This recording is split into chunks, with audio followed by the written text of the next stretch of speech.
Dolphin is a great position to gain the strength and flexibility required to do a handstand, mainly by continuing to work on the external rotation of the arm, but also by learning how to open our shoulders. Start by measuring your shoulders, placing your hands where the deltoid meets the bicep. Then we're going to maintain the arms in front of us. If your shoulders are tight, keep the hands facing upwards. If not, rotate the hands facing down.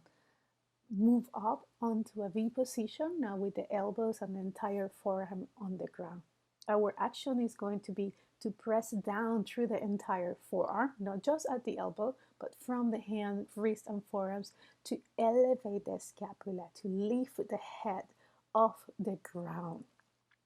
Do this through the entire position, pushing the earth away as we create more space between our head and the ground, while at the same time we move the ribs away from the armpits and the elbows away from the armpits, opening the shoulder joint.